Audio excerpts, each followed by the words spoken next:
강추위가 물러나자 미세먼지가 찾아와서 지금 기승을 부리고 있습니다. 네, 관련 내용 맹소영 기상 칼럼니스트와 자세히 짚어보겠습니다. 안녕하세요. 네, 안녕하세요. 자, 북극 한파가 누그러지는데 미세먼지가 찾아왔어요. 왜 찾아온 겁니까? 지난주하고는 성격이 다른 고기압의 영향을 받고 있기 때문입니다. 네. 보통 한파를 가지고 오는 고기압의 위치는 대륙 중심에 위치해 있습니다. 그래서 찬 공기와 함께 강한 바람을 동반하기 마련인데요. 네. 지금 우리나라에 영향을 주고 있는 이 고기압은 이 대륙 고기압에서 떨어져 나온 고기압으로 굉장히 비교적 안정적이고 온화한 날씨를 가져다 주게 됩니다. 네. 보통 이렇게 온화한 고기압의 중심부에 들어서게 되면은 예. 대기가 정체할 수 있는 그런 조건들이 있기 때문에 네. 국내에 발생하는 오염물질도 그대로 축적이 될 가능성이 굉장히 높고요. 네. 바람도 약하고요. 그리고 또 풍계가 국외에서도 우리나라로 미세먼지를 끌어당길 수 있을 만한 서풍 계열을 유도하기 때문에 지금 밤사이에 거의 수도권 지역을 중심으로는 나쁨 단계에 굉장히 높은 수치까지 올랐는데 지금은 나아지기는 했습니다만 네. 이런 상태가 비가 오기 전까지 계속해서 이어질 것으로 보입니다. 그렇군요. 네, 오늘 보니까 전국 대부분 지역의 미세먼지가 나쁨 수준으로 예상이 되고 있더라고요. 이번 미세먼지는 어느 정도 수준이라고 볼 수 있는 건가요? 보통 우리가 일반적으로 세제곱미터당, 그러니까 가로, 세로 높이 1m 정도의 공간 안에 얼만큼의 작은 입자가 들어가 있느냐에 따라서 좋은, 보통 나쁨, 매우 나쁨 단계로 나누게 되는데요. 네. 예. 지금 나가고 있는 그림처럼 초미세먼지 같은 경우에는 0에서 15, 보통은 16에서 한 35, 그리고 나쁨은 36에서 75, 그리고 주의보와 경보급의 기준이 되는 나쁨에서 매우 나쁨 단계 경계급이 75 마이크로그램 이상부터를 네. 매우 나쁨이라고 하는데요. 네. 거의 뭐 나쁨에서 매우 나쁨 수준 사이에 오가기 때문에 평소보다 한 3-4배 정도는 높은 상태가 유지될 것으로 보입니다. 특히 이번 겨울이 지난해보다 미세먼지 농도가 더 짙어질 거란 이런 전망 나오고 있는데 왜 그런 겁니까?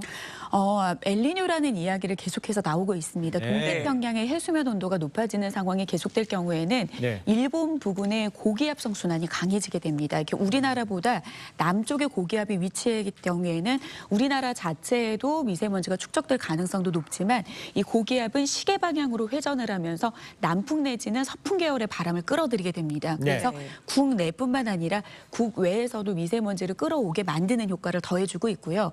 그리고 지금 또 다른 이슈가 북대서양의 해수면 온도가 평년보다 높은 상태가 유지되고 있는데 네. 이런 상황이 오래될 경우에는 소위 말해 빗자루를 쓸어 내려주는 빗자루 역할을 해주는 북서풍이 강하게 부는 게 아니라 약해지게 됩니다. 네. 그래서 어떻게 보면은 국내에서는 미세먼지가 축적되고 해소되지 않고 또다시 추가로 유입되는 그런 상황들의 악재가 이어질 수밖에 없는 거죠. 그렇군요. 그럼 미세먼지가 언제까지 지속될지도 좀 관심인데요. 맞아요. 주말에 보니까 비 소식이 있더라고요. 그럼 미세먼지도 씻겨 내려가겠죠? 특히 이제 겨울철 같은 경우에 미세먼지 농도가 높고 여름철에는 미세먼지 얘기를 하지 않는 이유가 결국에 여름철에는 비가 많이 내리기 때문입니다. 대기도 굉장히 많이 불안정한데 결국에는 우리가 미세먼지를 좀 해소하기 위해서는 한파가 언제 찾아오는지 비 예보가 언제 있는지가 중요한데요.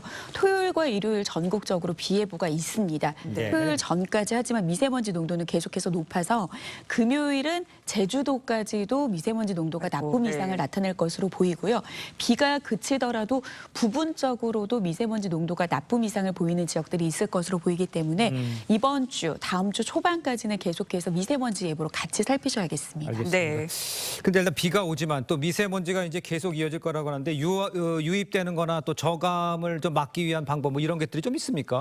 그렇죠. 이 전체 1년 중에 발생하는 초미세먼지 농도의 45%가 집중되는 시기가 바로 12월부터 이듬해 3월까지입니다. 이때는 고농도 미세먼지 일수라고 해서 이 세제곱미터당 50 마이크로그램을 초과하는 일수도 80%가 이 기간에 집중되어 있는데요. 그래서 정부는 2018년부터 2019년에 해당되는 미세먼지 계절 관리제를 시행하기 위해서 노력을 하고 있습니다. 네. 그러니까 강제로 미세먼지를 좀 줄여보겠다라고 하는 조치를 취하는 거죠. 네. 2019년 12월부터 올해로 벌써 5번째로 진행이 되고 있는데요. 이렇게 고농도 미세먼지 농도가 나타나는 일수에는 이를테면 공공이나 행정기관에는 이부제 차량을 도입을 한다든지 그리고 공공 화석발전소의 가동률을 낮춘다든지 아니면 최대 15기까지 정지를 시키고 그리고 여러 가지의 그런 어떤 규제들을 통해서 미세먼지를 좀 강제로 좀 저감하겠다는 대책들을 시행을 하고 있습니다. 알겠습니다. 오늘 말씀 여기까지 듣겠습니다. 고맙습니다. 네, 고맙습니다.